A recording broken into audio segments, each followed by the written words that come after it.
Evangelho de Jesus, segundo escreveu Lucas, capítulo de número 11. Evangelho de Jesus, segundo escreveu Lucas, capítulo de número 11, a partir do versículo de número 5. Coloque aí para mim. Disse-lhes também: qual de vós terá um amigo, e se for procurá-lo à meia-noite, e lhe disser: amigo, empresta-me 3 pães, pois que um amigo meu chegou à minha casa, vindo de caminho, e não tenho que apresentar-lhe. Se ele respondendo de dentro disser: não me importunes, já está a porta fechada, e os meus filhos estão comigo na cama, não posso levantar-me para tos dar. Digo-vos que, ainda que não se levante a dar-lhes, por ser seu amigo, levantar-se-á todavia por causa da sua importunação, e lhe dará tudo que houver mister. Vamos ao último versículo, ao versículo de número 8, versículo de número 8. Só que desta feita você lerá da seguinte forma comigo. Digo-vos que ainda que não se levante a dar-lhes por seu amigo, levantar-se-á todavia por causa da sua importunação. Só até aqui, vamos juntos no 3. 1, 2, 3. Digo-vos.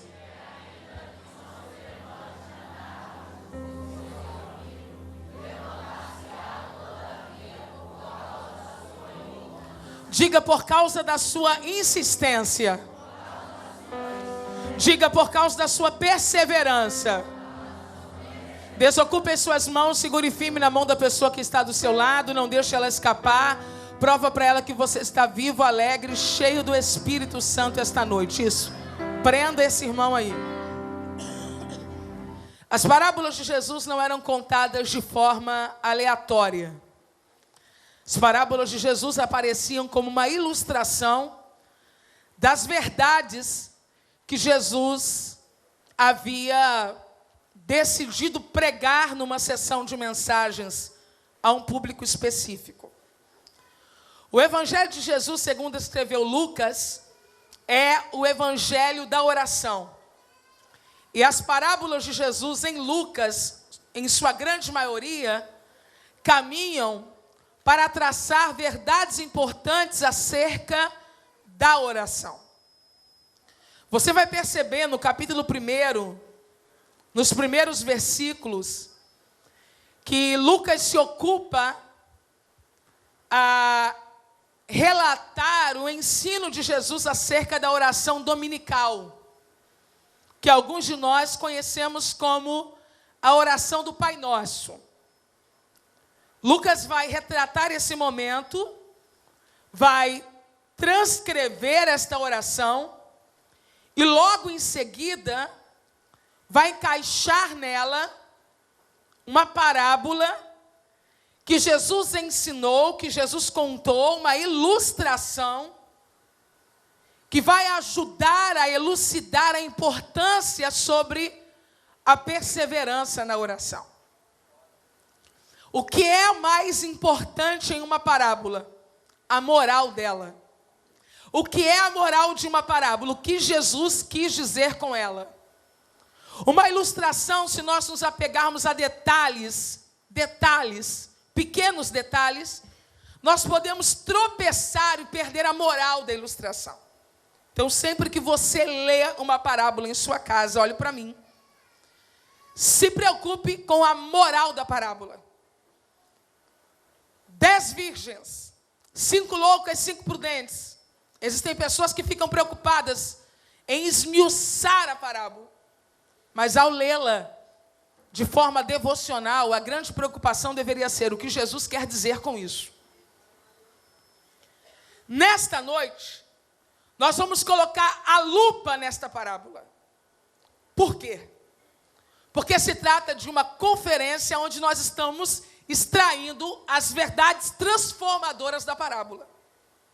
Então não tem o risco de nós perdermos a moral. Nós vamos chegar na moral, mas também vamos nos deliciarmos com as verdades outras que cercam, que embalam, que abrigam, que abraçam a verdade principal da parábola, que é a perseverança na oração. Quem está entendendo até aqui, diga eu.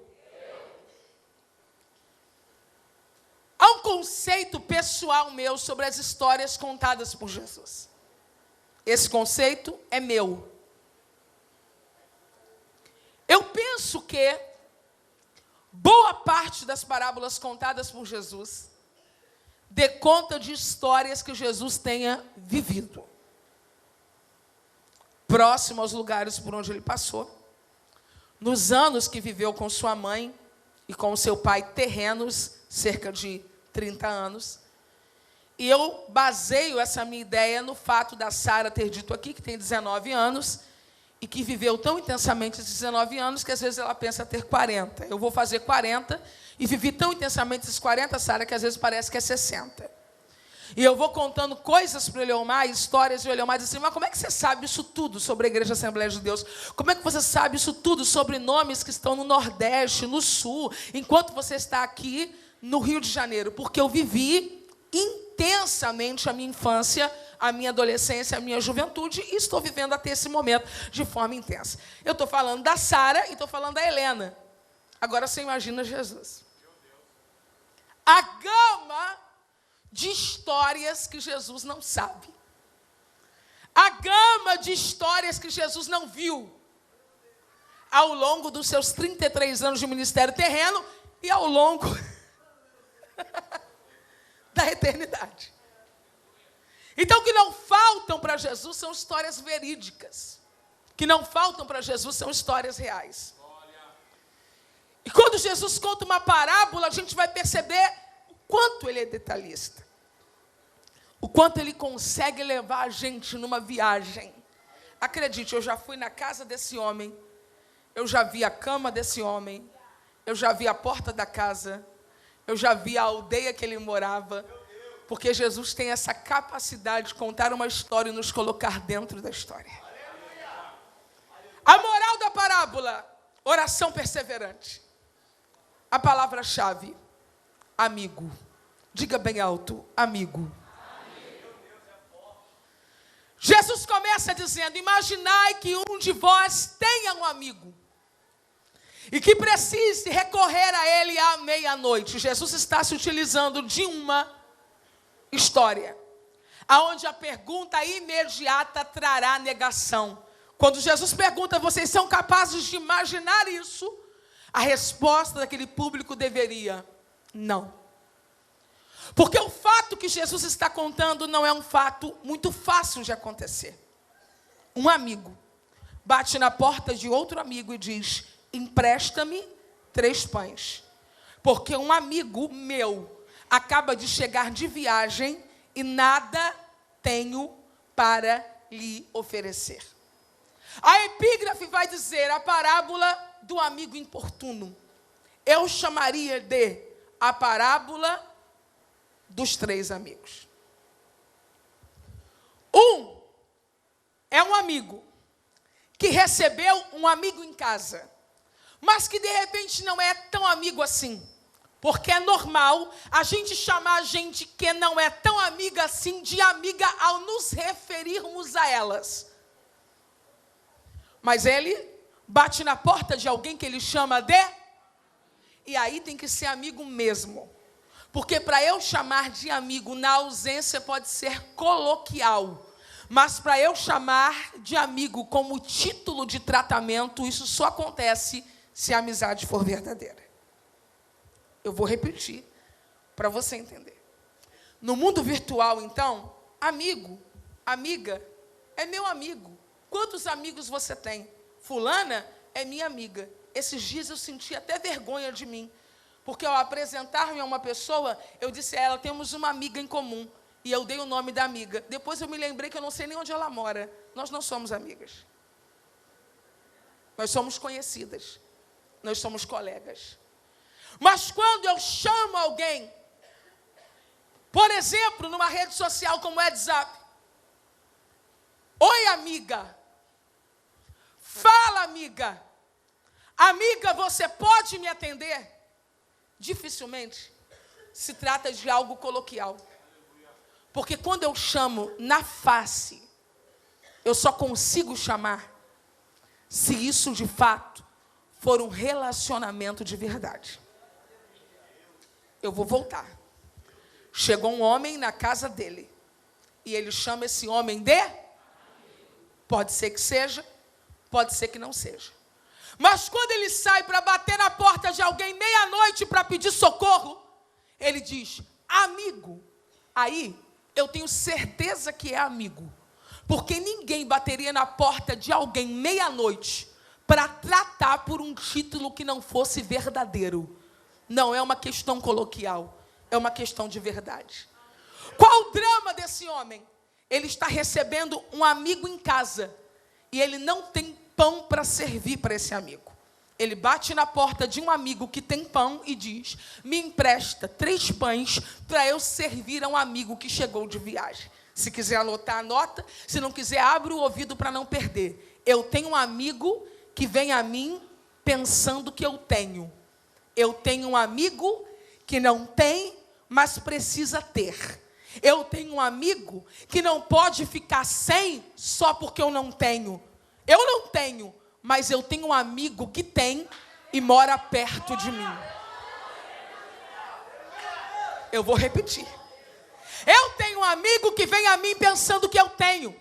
Eu tenho um amigo que não tem, mas precisa ter. Eu tenho um amigo que não pode ficar sem só porque eu não tenho. Uma vez que eu não tenho, mas eu tenho um amigo que tem e mora perto de mim.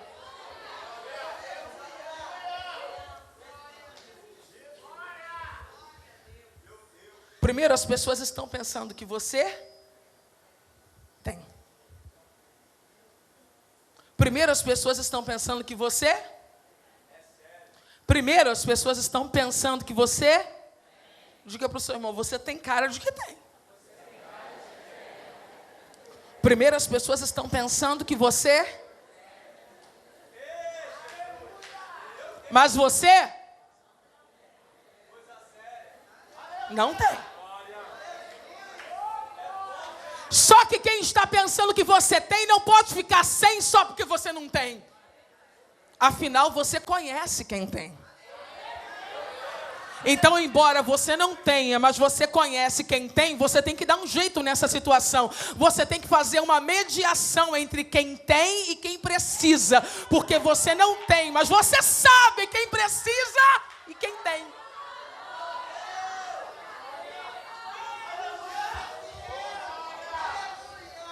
Amigo,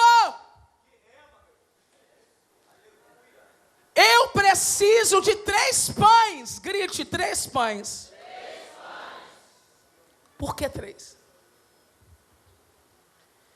Eu preciso de um pão para o visitante. Eu preciso de um pão para mim mesmo. E eu preciso de um 3º pão para ficar sobre a mesa, de enfeite.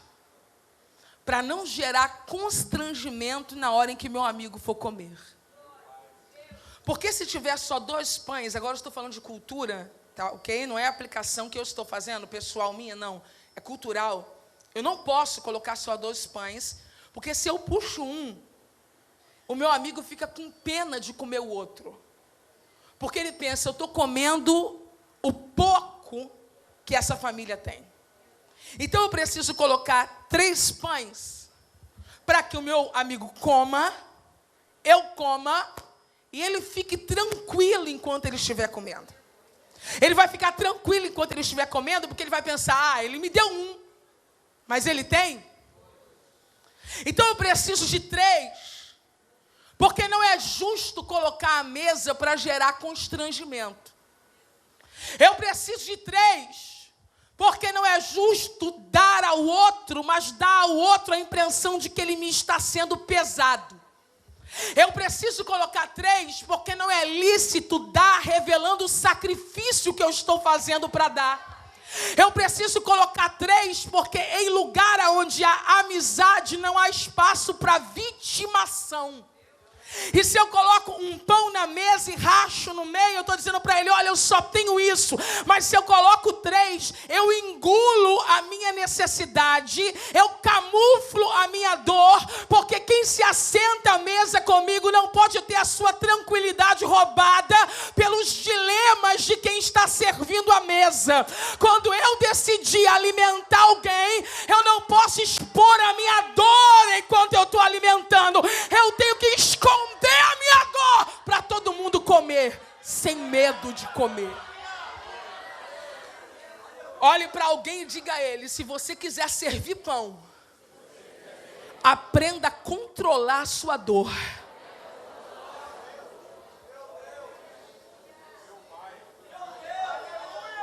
Cristiano, você não tem direito de subir aqui e começar a cantar só coisas melodramáticas e dizer para a igreja que você está cantando seu coração. Vá cantar seu coração na sua casa. Porque aqui Deus te chamou para dar pão às pessoas. Finge que a tua barriga está cheia. Coloca 3 pães sobre a mesa e deixa quem quiser comer, comer. Porque Deus está dizendo, enquanto você segura a tua dor, eu que conheço a tua necessidade, vou colocar uma mesa para você. Isso não é para todo mundo, isso é para quem está recebendo um amigo em casa e vai colocar a mesa a ele.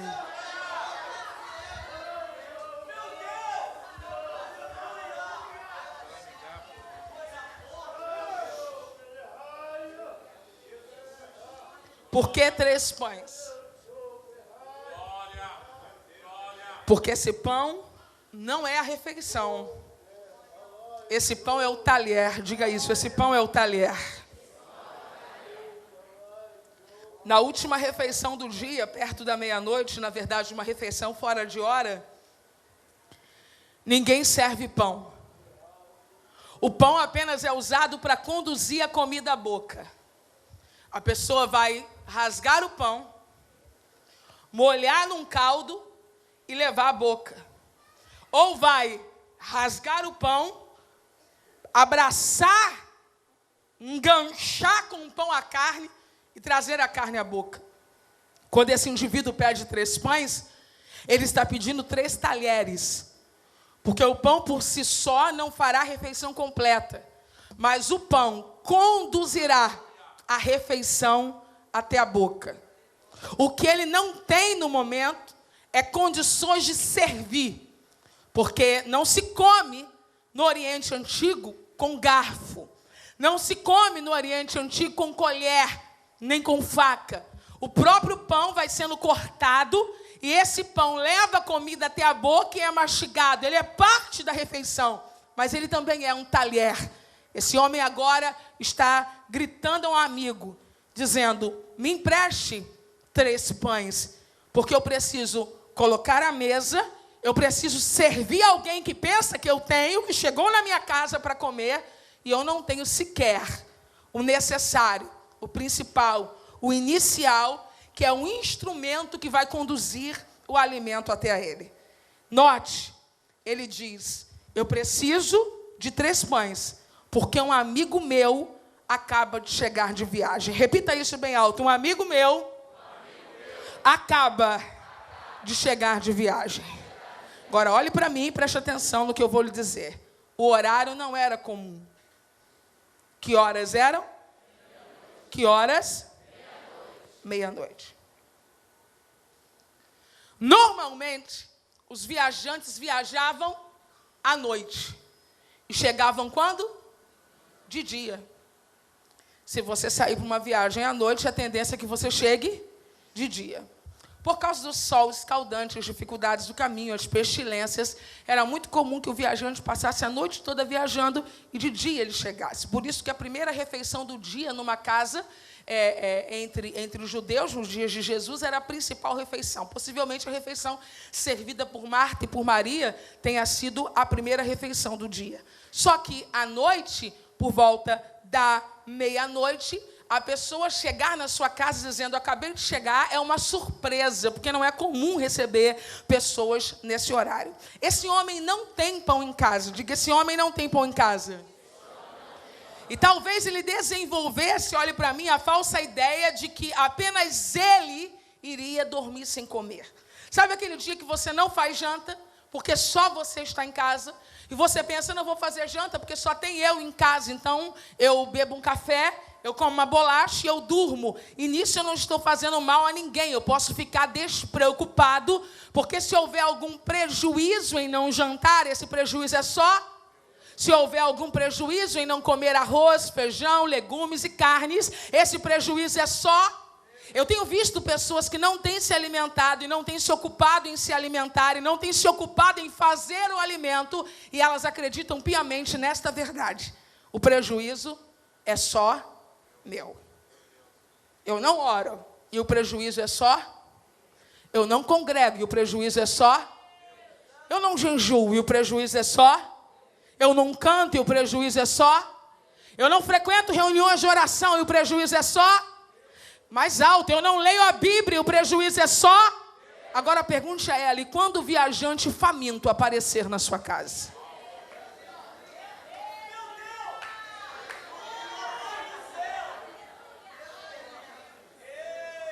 Seu marido diz para você, vai buscar a mulher e não me perturba porque eu não estou prejudicando ninguém em não ir congregar. Você, mulher, diz para os seus filhos, vai você, eu estou te agarrando. Eu não estou fazendo nada demais em não congregar. Você, filho, diz para os seus pais, pode ir, eu estou atrapalhando alguém em não congregar. Não, você não está atrapalhando só você. Você está abrindo uma porta grandiosa para que na hora em que o viajante faminto bater no seu portão, você não tenha nada para oferecer. E nesse dia você vai estar expondo a você mesmo a honra da sua família e a honra da sua comunidade. Porque quando um hóspede passava por uma região e buscava alimento na casa de alguém e esse alimento faltava, era digno de desonra o dono da casa, os filhos do dono da casa e a comunidade onde ele morava. Deus me guarde de ser a desonra desta igreja. Deus me guarde de ser a desonra da minha família. Deus me guarde de ser a desonra desta cidade. Que ninguém diga que passou por Queimados e não teve pão para comer. Que ninguém diga que passou pela Devip e não teve pão para comer. Toque no ombro de alguém e diga a esta pessoa, você é responsável pelo pão da tua comunidade. Eu estou pregando para alguém, diga glória a Deus. Segure na mão desse crente, sorria para ele de forma simpática e diga para ele, volte na próxima terça-feira, você aguenta.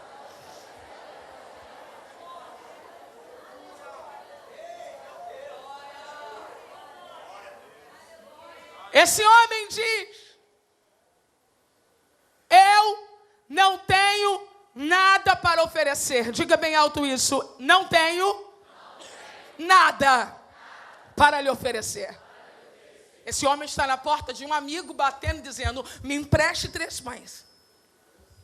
Porque chegou um viajante lá em casa e eu não tenho nada para lhe oferecer. Eu vou dizer 2 verdades sobre isso. Não tenho nada. E nem pretendo deixar alguém faminto na minha casa, só para não me expor à confissão do meu fracasso. Eu vou repetir. Não tenho nada e nem pretendo deixar alguém faminto, só para não expor o meu fracasso. Porque eu já passei situações semelhantes. Já cheguei na casa de alguém, tarde da noite, Eleomar sabe disso, agora estou falando de hospedaria de fato, com fome. A pessoa não tinha comida pronta, fingiu que não estava acontecendo nada, perguntou se eu queria um chá, bebi o chá e dormi com fome. Porque a pessoa, para não expor o seu fracasso, de bater na porta de alguém, de ligar para alguém, ou de dizer até o pastor da igreja, não mande a Helena para cá não, porque eu não tenho comida para dar, a pessoa prefere que o outro continue com fome e camufle o seu fracasso. Existem pastores que continuam ocupando púlpitos, existem pregadores que continuam ocupando púlpitos, existem diáconos que continuam ocupando portarias, Existem líderes que continuam ocupando lugares de liderança porque eles irresponsavelmente estão expondo as pessoas à fome para não declararem o seu fracasso publicamente. Não há vergonha nenhuma em você dar um passo para trás. Não há vergonha nenhuma em você entregar a congregação para que um outro pastor ministre. Ninguém é obrigado a tomar sopa de osso de segunda a segunda. Ninguém é obrigado a morrer desidratado e de inanição para você expor uma carteirinha de ministro. Vai para o final da fila. A igreja precisa de pão.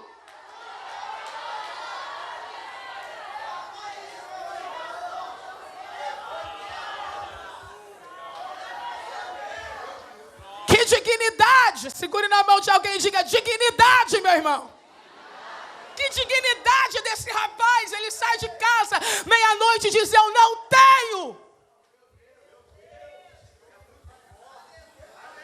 Até porque, por que ele declara isso? Até porque receber bem o viajante e atender o hóspede com dignidade e honra, não honra só a casa, mas honra toda a comunidade. Então, quando ele pede ajuda a alguém, ele está dizendo, em outras palavras, se eu servir bem, eu vou honrar toda a comunidade. Se eu servir mal, eu vou desonrar toda a comunidade. Existem momentos, irmãos, que a gente tem o desejo de pedir a pessoas que se movam de algumas posições, porque elas estão traindo desonra para todos nós.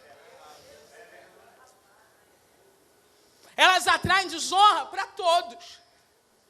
Quando esse homem chama o vizinho, ele está fazendo do vizinho corresponsável. Diga para alguém: se eu precisar, eu te chamo. Porque você é corresponsável. Nós somos corpo, nós somos igreja. Nós somos membros uns dos outros. Então ninguém tem que esconder necessidade, ninguém tem que esconder fome espiritual, declínio espiritual. Muito pelo contrário, a gente sacode o outro perto da meia-noite e diz: eu preciso de ajuda, para que a minha desonra não se torne a desonra da comunidade onde eu estou inserido. Eu não tenho nada para oferecer. Agora tem uma coisa que esse homem não diz, mas que está intrínseca no texto. Está aqui, guardada. Basta que a gente faça uma exegese cuidadosa. Quando ele bate na porta desse homem e diz: eu não tenho, ele também está dizendo o seguinte: eu sei que você tem. Diga isso bem alto no 3. 1, 2, 3. Eu sei. Por que ele sabe? Porque os pães, naquele tempo, eram feitos em comunidade. E, normalmente, a última fornada era feita à noite. Quando o pão era assado, o cheiro ia longe. Eu vou repetir, depois eu vou detalhar estas afirmações. Os pães eram feitos em comunidade. As mulheres se uniam para fazer os pães.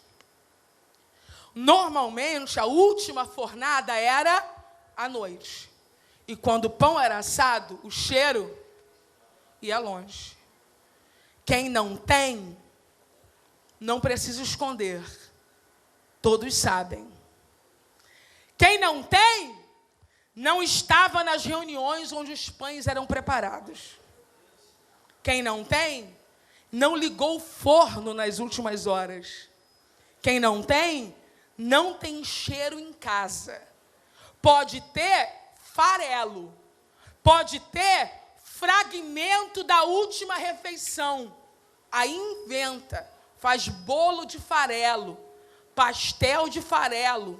Coxinha de farelo. Quibe de farelo. Mas vai levar até quando isso? Se as pessoas sabem que você não esteve na reunião para preparar, que você não ligou o forno para assar e que na sua casa não tem cheiro de pão. Para que eu vou trabalhar com farelo se eu não estive na reunião para preparar, se eu não liguei o forno para assar e se a minha casa não tem cheiro de pão? Se prepare para ser incomodado, porque as pessoas já viram no seu Facebook que você vem às reuniões onde o pão é preparado. Se prepare para ser incomodado, porque as pessoas vêm na madrugada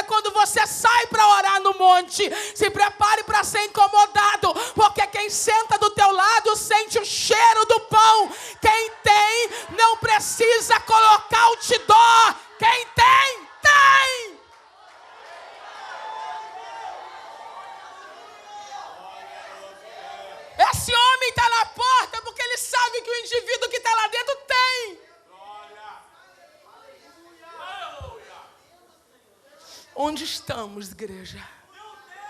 Quando os pães são preparados. Pães são preparados em comunidade. Diga isso à pessoa que está ao seu lado. Pães são preparados em comunidade. Diga a ele, o cordeiro você pode assar sozinho, mas o talher você tem que preparar comigo. Por isso que tem gente que tem o alimento, mas não tem a capacidade da distribuição, porque não tem vida em comunidade. Quem não tem vida em comunidade perde a capacidade de usar os talheres. Coloca uma mesa bonita, mas ninguém sabe como se servir. Tem diploma do Seminário do Sul, do Seminário do Norte, do Seminário do Oeste. Fez FAECAD, FAECOL, qualquer coisa. Mas quando chega na hora de servir o alimento, não tem habilidade. Porque o cordeiro pode ser preparado de forma individual, mas o talher é construído com a vida em comunidade. Pregador que não congrega, cantor que não congrega, pastor que não apacenta, ovelha que não é apacentada, escritor que só escreve, mas não ouve ninguém, professor que leciona na escola bíblica, mas não participa do culto da palavra na sua própria igreja. Pode ter cordeiro, mas não tem talher. O máximo que vai fazer é uma mesa bonita para fotografia de revista. Eu não quero ser ministra de fotografia de revista. Pão a gente constrói na comunidade. É sentado do lado de gente chata, inconveniente, que faz pergunta que você não quer ouvir, que pisa no teu pé, que levanta assunto que te aborrece. Mas fazer o quê? Ninguém guarda fermento sozinho em casa. É em comunidade. É no meio da igreja que o talher é preparado.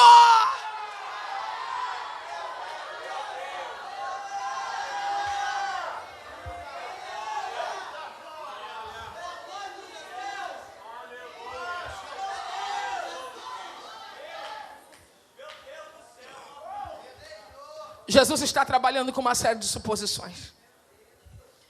Jesus disse, ele, respondendo de dentro, disser, não me importunes. Já está a porta fechada, os meus filhos estão comigo na cama. Não posso levantar-me para tos dar. Jesus está cogitando algo completamente absurdo. E normalmente esse é o caminho da parábola, o trágico, absurdo, o desencontro. Jesus está supondo que esse homem vai dizer, já é tarde. Repita isso bem alto no 3, 1, 2, 3. Não me importunes. Alguém aqui já viu em algum momento, em hotéis, em pousadas, uma plaquinha, não me importunes? Conhecem? Quem já viajou conhece. Aquela placa deve ser colocada dentro do quarto ou fora do quarto? Fora do quarto, pendurada fora do quarto. Esse homem está gritando, não me importunes. Só que esse aviso deveria ser dado antes que ele fosse importunado. Porque agora ele ouviu que o seu amigo tem uma necessidade. E diante da necessidade de alguém, se torna impossível a minha passividade. Eu vou repetir. Se eu não quero ser importunado, eu preciso avisar antes. Porque diante da necessidade de alguém, se torna impossível a minha passividade. Necessidade não combina com passividade. Necessidade não combina com omissão. Toda angústia do qual você tem conhecimento te obriga a participar de alguma maneira, nem que seja pelo caminho da oração, a retirar esta pessoa do processo em que ela esteja vivendo. Se você não quer se preocupar com ninguém, coloque um aviso na porta. Diga, não conte comigo. Se você não quer se preocupar com ninguém, coloque um aviso na porta. Eu não oro por ninguém. Se você não quer se preocupar com ninguém, coloque um aviso na porta. Eu sou crente, mas estou indo para o céu sozinho. Porque se você não colocar esse aviso na porta, a necessidade do outro tornará impossível a sua omissão e a sua passividade. Outra coisa que eu preciso dizer é que ninguém na Palestina bate em uma porta que já esteja fechada. Esse homem está batendo porque é necessário. Esse homem está batendo porque há uma urgência. Algumas vezes, nós somos expostos a incômodos desnecessários porque deixamos a porta da nossa casa aberta. Eu vou repetir. Algumas vezes somos expostos a incômodos desnecessários porque deixamos a nossa porta aberta. Se você quer atrair realmente só pessoas necessitadas, mantenha a sua porta fechada. Porque bater diante do constrangimento de uma porta fechada, só quem tem necessidade. Esses dias eu ouvi de 3 pessoas em lugares diferentes ao querer me elogiar, porque tem pessoas que são incríveis, às vezes elas querem elogiar a gente, mas elas detonam a gente no meio do elogio. Eu não sei se elas programam isso ou se sai de repente, né? A pessoa começou a me elogiar e do nada ela diz, não, porque todo mundo sabe o quanto a senhora é reservada. Em outro momento, não, porque todo mundo sabe que a senhora é uma pessoa fechada. Aí, em outro momento, não, porque todo mundo sabe que a senhora não dá confiança. Esses elogios maravilhosos. E eu não sabia se eu estava sendo homenageada ou destruída, mas tudo bem, eu entendi. E essas 3 colocações, feitas por 3 pessoas diferentes, me fizeram pensar sobre isso. E eu disse, meu Deus, ser uma pessoa fechada, não é? Eu acho até que rio muito, tenho até crise de riso em lugares impróprios.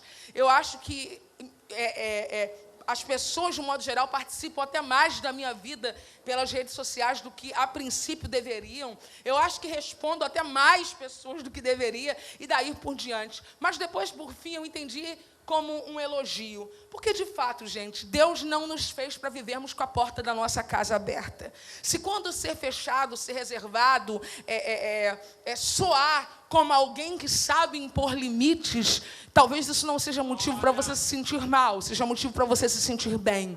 Deus quer que você atenda a voz de quem clama, mas Deus quer que você coloque uma limitação entre a voz de quem clama e a voz de quem incomoda por incomodar. Perceba que a porta está fechada e que na Palestina não é normal isso, mas quem está gritando do lado de fora tem uma necessidade, e a necessidade é maior do que o constrangimento. A necessidade é maior do que o rito, a necessidade é maior do que a liturgia, a necessidade é maior do que o costume. Então você pode ser alguém até comedido nessa noite, mas se tem uma necessidade gritando na tua alma, o que Deus está esperando é que você tome uma atitude que você jamais tomaria se não houvesse uma necessidade.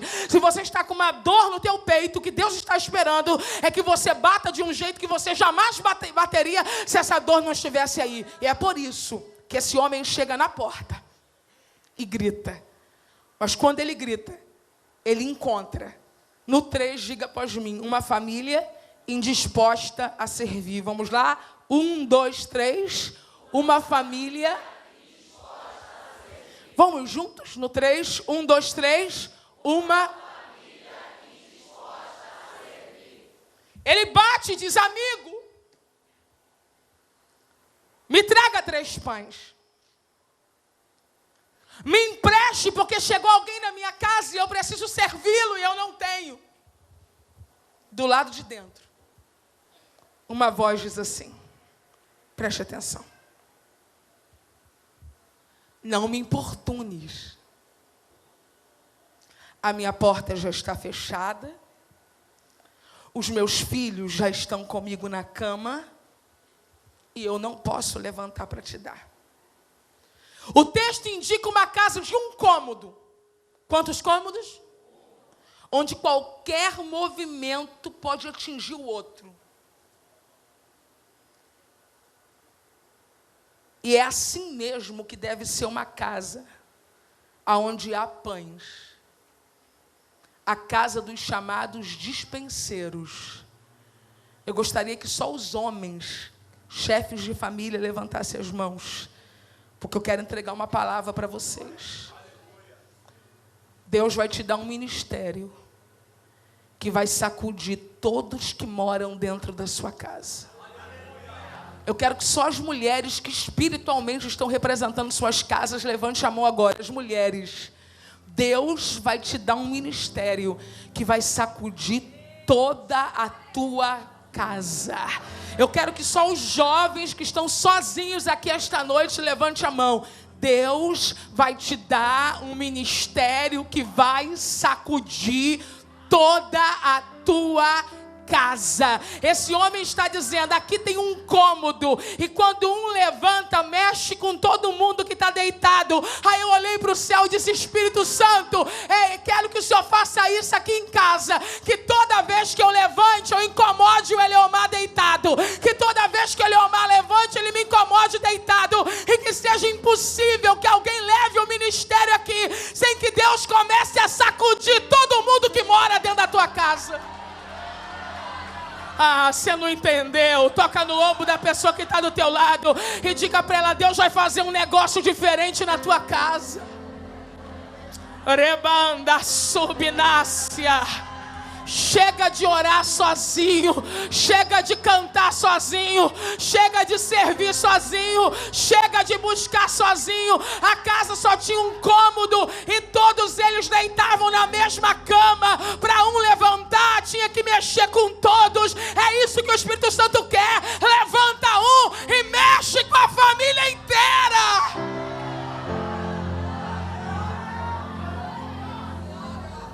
Ele não quer incomodar a família. Ele é despenseiro, ele tem pão em casa, mas ele não quer incomodar a família. Mas já está incomodando, porque tem um clamor que vem de fora, e ele grita deitado. Crente que grita deitado incomoda mais a família do que se colocasse de pé. Eu vou repetir, crente que grita deitado incomoda mais a família do que se colocasse de pé. Eu vou dizer a terceira vez, todas as vezes que você não cumpre o teu chamado com excelência, você está incomodando mais a tua família do que se você cumprisse o teu chamado. Eu não posso pregar deitada, gritando, e meu marido querendo dormir. Deus está dizendo, levanta, que dá menos trabalho, dá um salto dessa cama e abre a porta. Ele está deitado no chão. O pano de fundo cultural indica que tem um tapete no chão. O pano de fundo cultural indica que a mãe deita numa ponta do tapete, o pai deita na outra ponta do tapete e as crianças deitam no meio. Uma casa de pobres que só tem um quarto. Um tapete estendido no chão. A mãe prende o tapete com o corpo numa ponta. O pai prende o tapete com o corpo na outra ponta. E as crianças deitam no meio.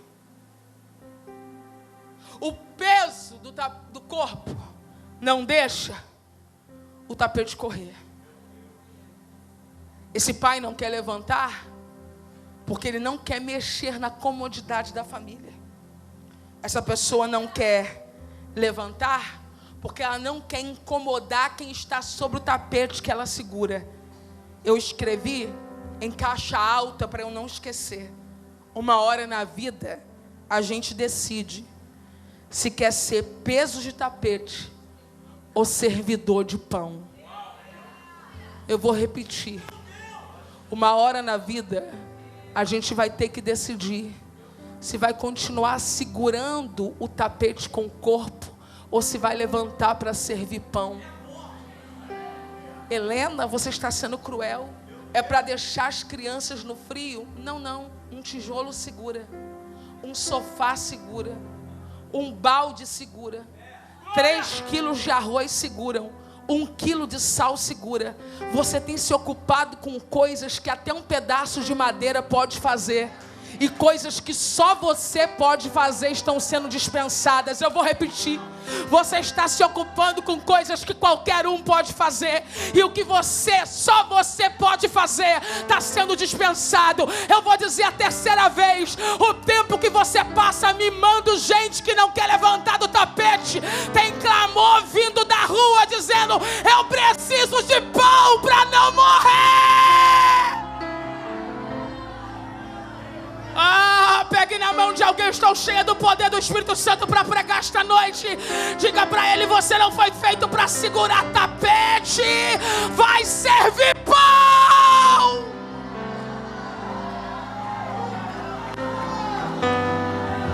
Nakando rebe nasce canto, rebe nasce calaia, remi nasce canto ré. Ou você pensa que a minha família não tenta me fazer de seguradora de tapete? Ou você pensa que meus amigos não tentam me fazer de seguradora de tapete? Ou você pensa que não tem chantagem emocional do tipo: você não veio, você não fez, você não segurou? Aí eu olho pro tapete e olho pra porta, olho pro tapete e olho pra porta. Lá fora é caso de vida ou morte.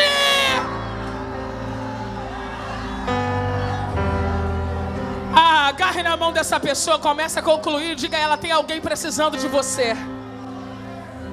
Agarre na mão dela e diga: tem alguém precisando de você. Agarre na mão dela e diga: tem alguém precisando de você. Agarre na mão dela e diga: tem alguém precisando de você. Agarre na mão dela e diga: tem alguém precisando de você. Tem um clamor vindo da rua. Tem um clamor vindo da rua.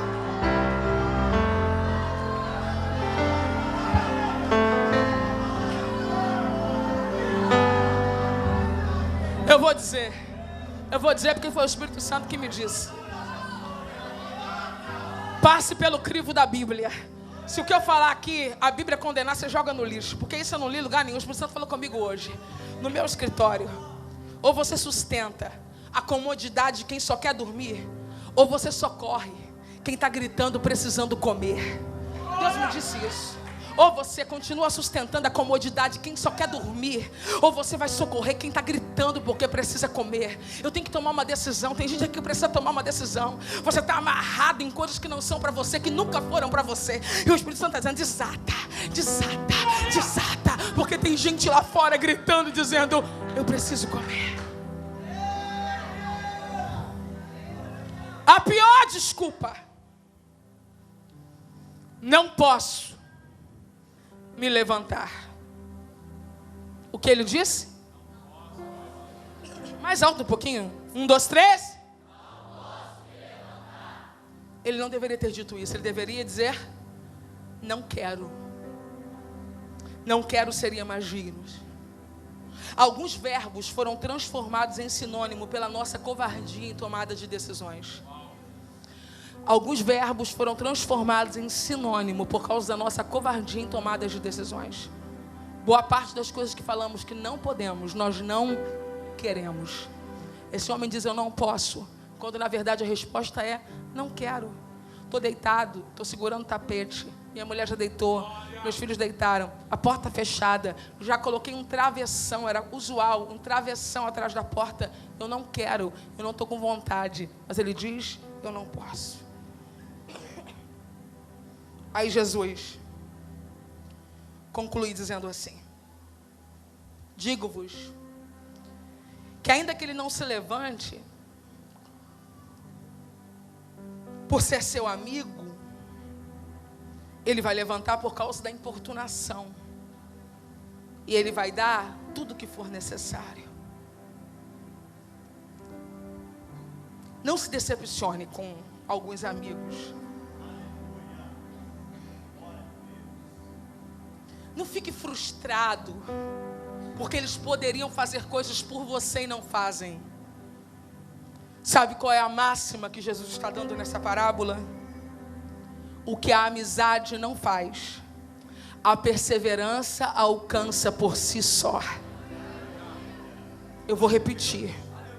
O que a amizade não faz, a perseverança alcança por si só. Existem coisas na sua vida que vão acontecer, e não é por causa dos amigos que você tem, mas é por causa da sua perseverança. Qual a nossa motivação? Jesus disse que a amizade não despertou o coração do vizinho. O que lhe moveu foi a importunação. Não tem louvor para ele. O que te moveu essa noite? Amizade ou importunação?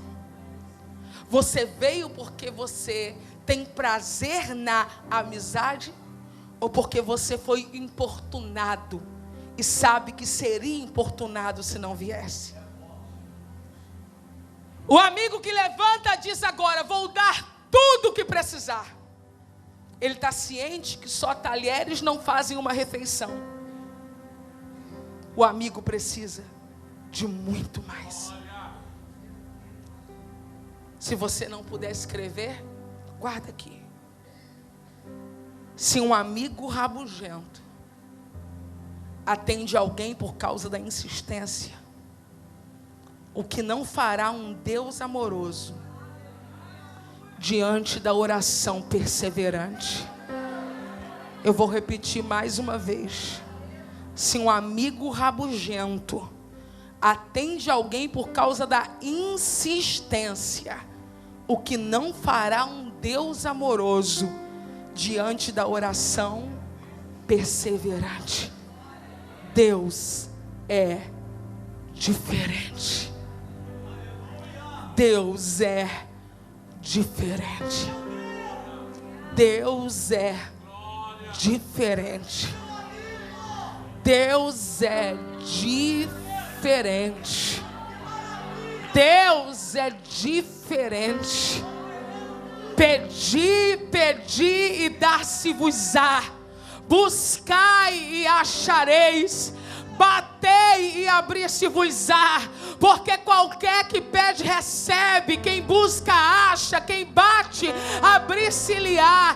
Deus não é um vizinho chato, perto da meia-noite, na hora do imprevisto, na hora da improbabilidade, na hora da solidão. Deus manda eu lhe dizer: a porta está aberta, Deus está acordado, Deus está de pé. Ele não está ocupado mantendo filhos prediletos em camas confortáveis. Não, Ele está atento ao clamor dos necessitados.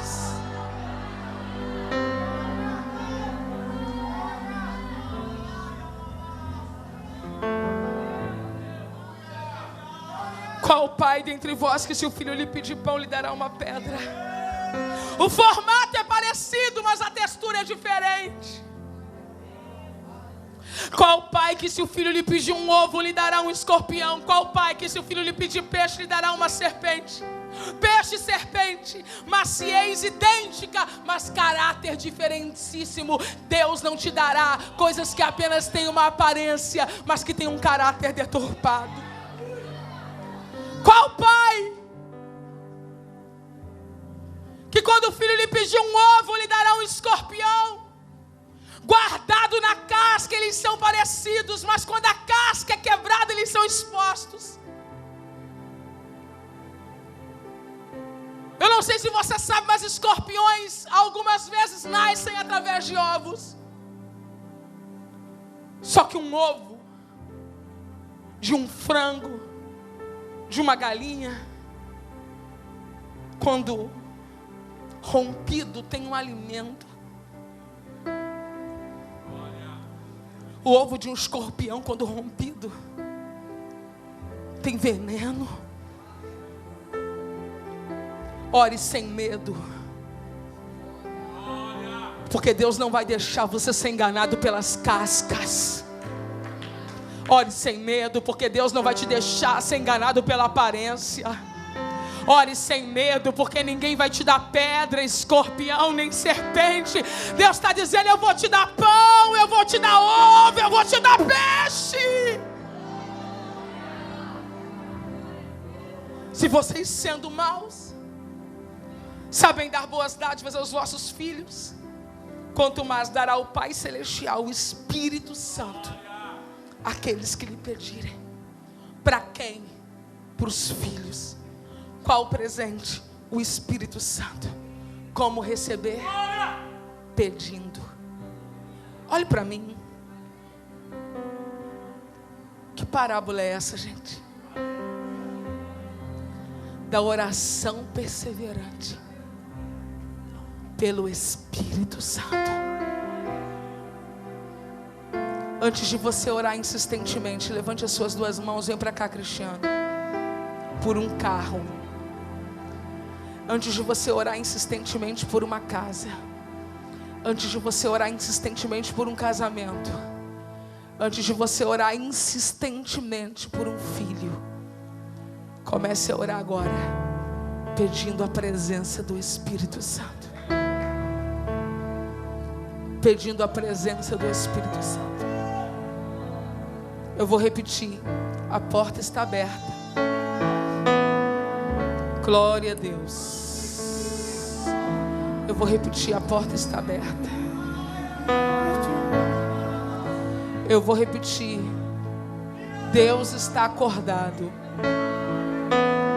Eu vou repetir: Deus está de pé. Eu vou repetir: Ele não está ocupado com filhos prediletos. Ele está pronto para atender quem está clamando e dizendo esta noite: dá-me do teu Espírito. Helena, mas não é bem isso que eu preciso.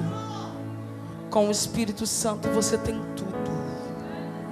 Com o Espírito Santo não te falta nada. Com o Espírito Santo você tem a plenitude de Deus.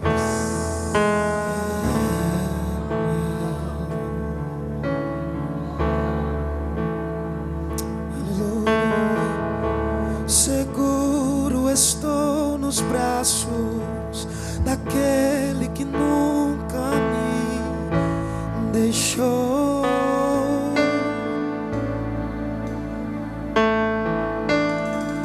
O seu amor perfeito sempre esteve repousado em mim.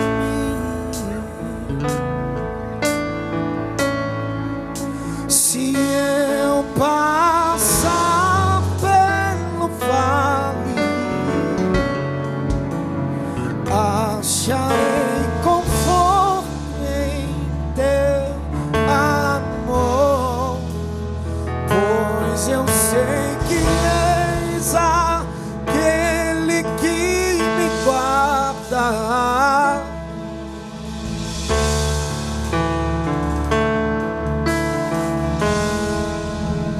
Em teus braços é o meu. Em teus braços é o meu lugar. Em teus braços é o meu. Em teus braços é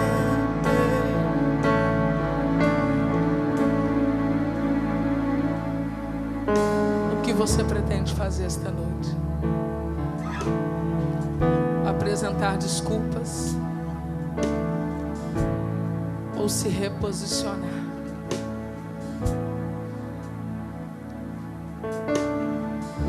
Dê um mergulho na parábola. Imerja. Quem é você?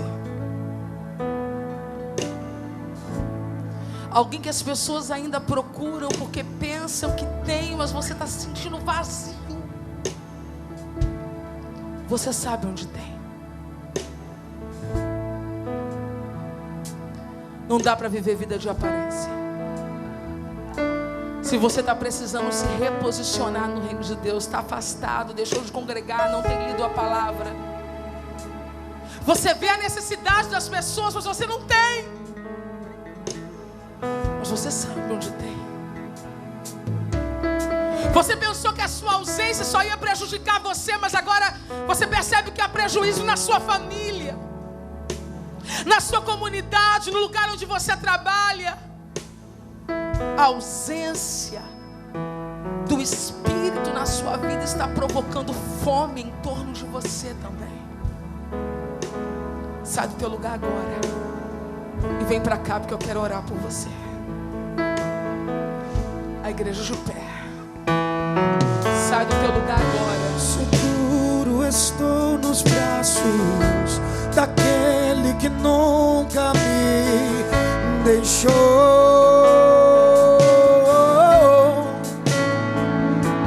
Sai do teu lugar agora. O seu amor perfeito sempre esteve repousado em mim.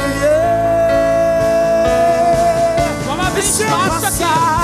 Se eu passar pelo vale,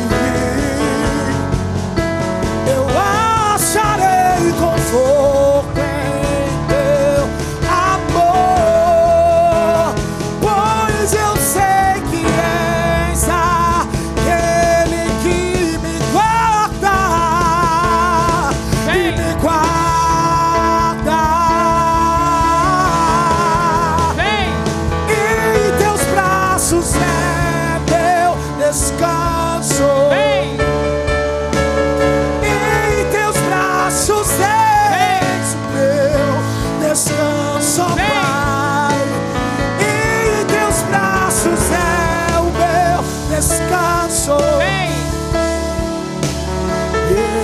teus braços é. E se eu passar, se eu passar, se eu passar pelo vale, no vale, eu acharei.